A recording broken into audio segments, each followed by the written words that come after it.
What's up, everybody? How's it going today? It's Carpo, November 7th, 2018. Today I'm just going to kind of go out, just off the top of my head as usual, but this one I didn't really prepare for. It's just something I've been thinking about lately. The idea of, it's kind of a dual-sided thing, people-pleasing, or rather our desire to ease controversy and frustration as much as possible when we're talking with others. And I've been thinking about this lately because over the past, just over my life, I've often analyzed, my personality traits and tried to understand my strengths and weaknesses so I can better function in this world, but also so I can better understand others. And I've learned probably a lot more about the mind in the last, say, 5 years than, all of my previous years combined. Of course, that's because that's what I'm interested in, but also because I've had time to assess, compile, and ponder the things that I've done in my own life and the things that I've seen. You start to see these patterns within society, and so some people become resistant to it, and they want to complain about the way the world is, such as, for example, greed, or the fact that some people are greedy. It's just how it is. Might be able to change that over time, but being frustrated about other people's, the way that we are, that can be eased by understanding the underlying mechanisms for human nature, or even animal nature, and how, everything can't be perfect all the time. So, living this life, we find that if we are confrontational and abusive towards other people, or if we don't help people when they need it, in other words, if we're completely selfish and not interested in other people, we make no friends, we have no family, and we have no love in our lives, which for some people, they find a way to be content with that. But this is mostly, I guess I should get to the point of people-pleasing, and there's two different types something I thought about a few minutes ago. There's one side where you want to please people because of an insecurity. That, in other words, if everyone else is happy, then I won't be confronted and I won't have to deal with any controversy. Then there's people-pleasing for the sake of being a human, if you will, being civil, helping someone even when you might not want to, just because you know it's the right thing to do, or not saying something to someone that might offend them or bother them, even though you know it's true. People-pleasing isn't always just giving people what they want, but rather not giving people what they don't deserve at the right time. And this is tied in with tact. Tact is so important in life, and that's how we handle ourselves. The tact of a conversation can determine whether it's going to end with you screaming with someone or having a civil discussion. But what really fascinates me about this is that I've read so many different personality type tests over the years. I haven't taken like the Myers-Briggs test, or I try not to confine myself to being a personality type, because just like, even like take star signs, for example, people who are into that, I've done all my star charts and whatnot years back, and many of these correlations came to be, they're just so accurate in the type of person that I am.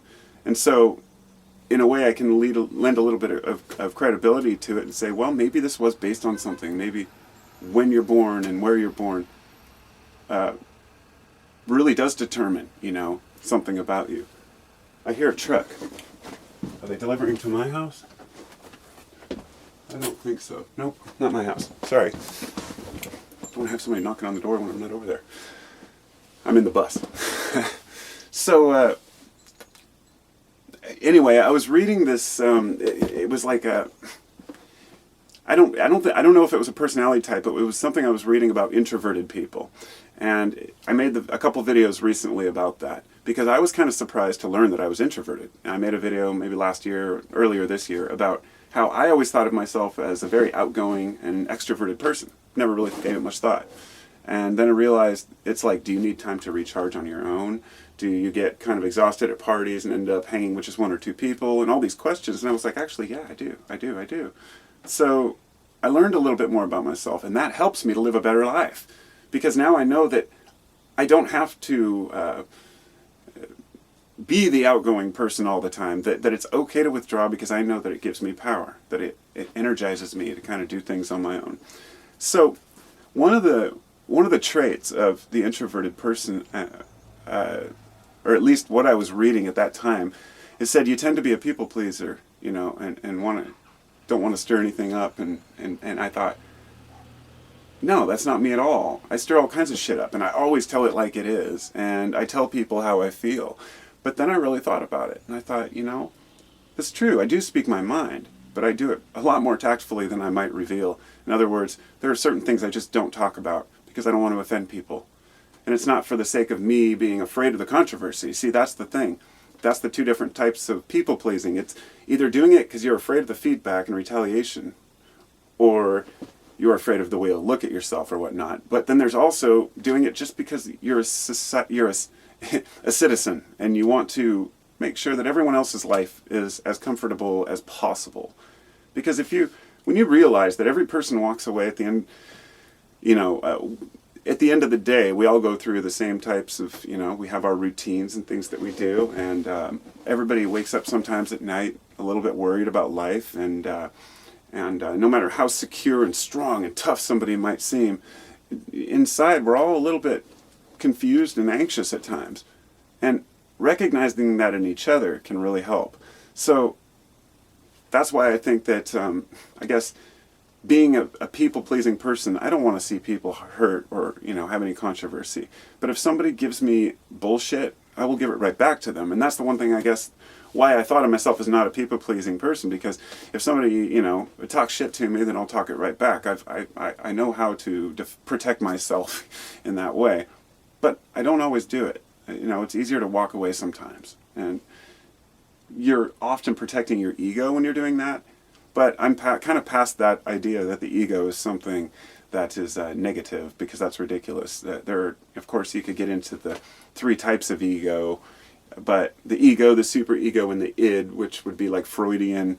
But then you're getting into other people's theories on these things. You have to remember, back up, forget about personality types and philosophers and psychologists and psychiatrists of the past from 100 years ago. Think of it right now in society. What can you see? The patterns that are unfolding in people.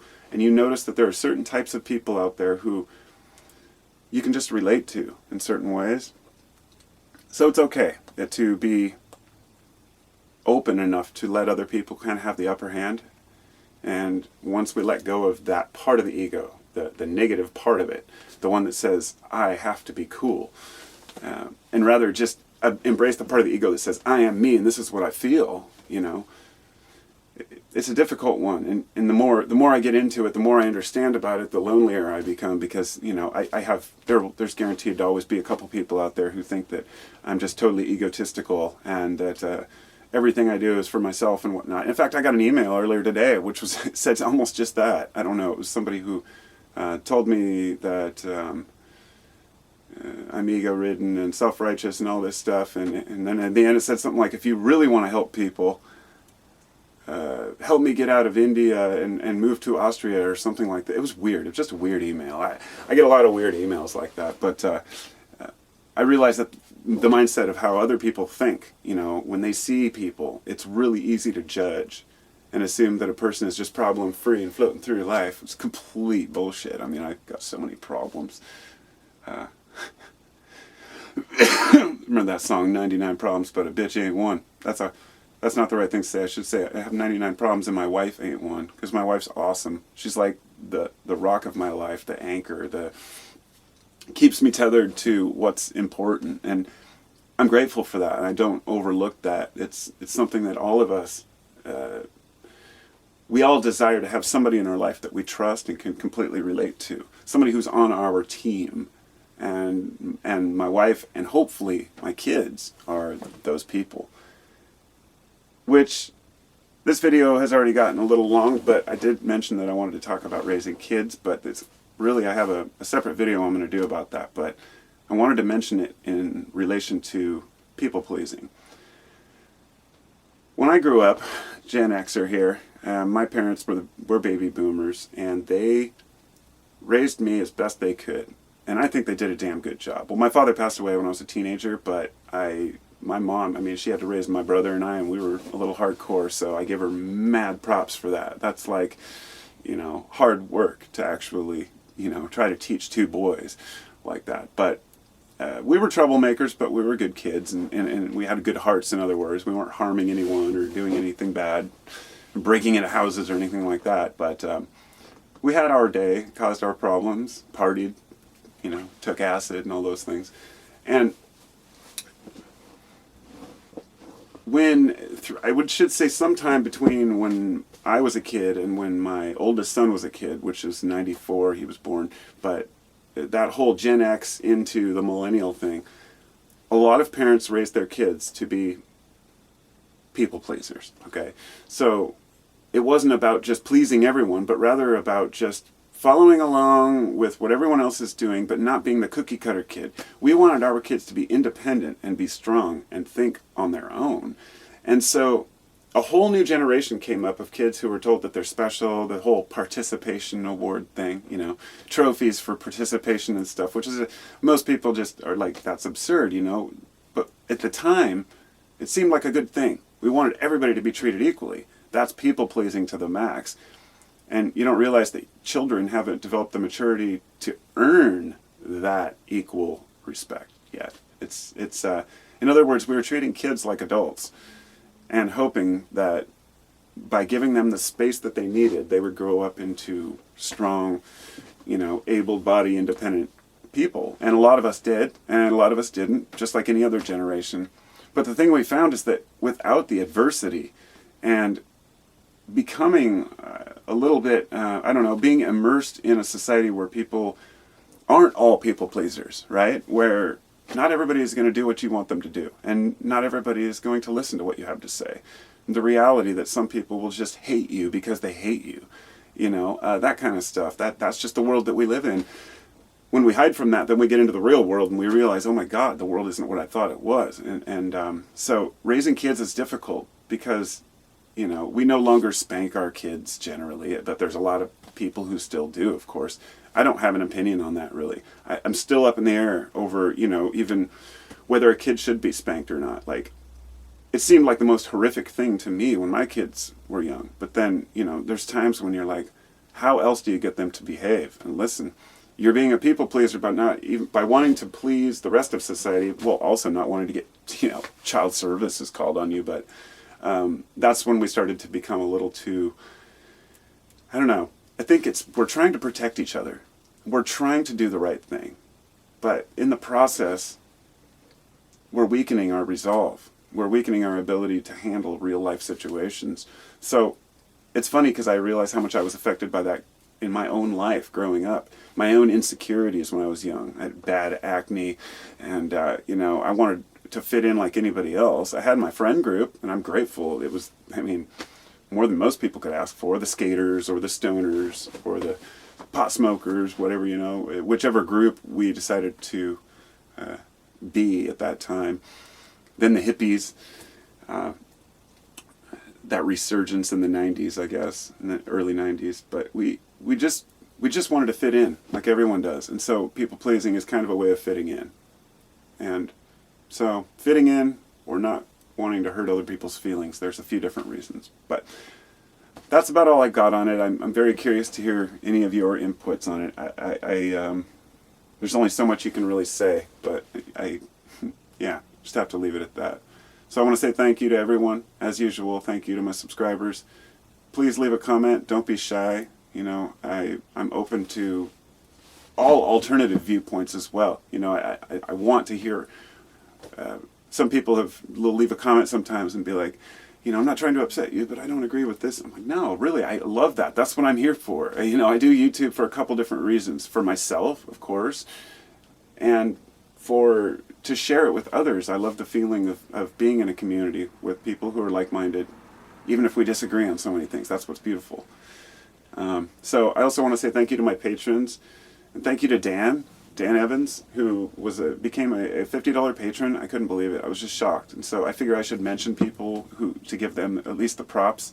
I'm starting a program for my patrons on Patreon where they can send me a link through the Patreon page with suggestions for what they want to hear video topics on, because I've always wanted to do, have people suggest topics, and I figure, well, the patrons should have first call.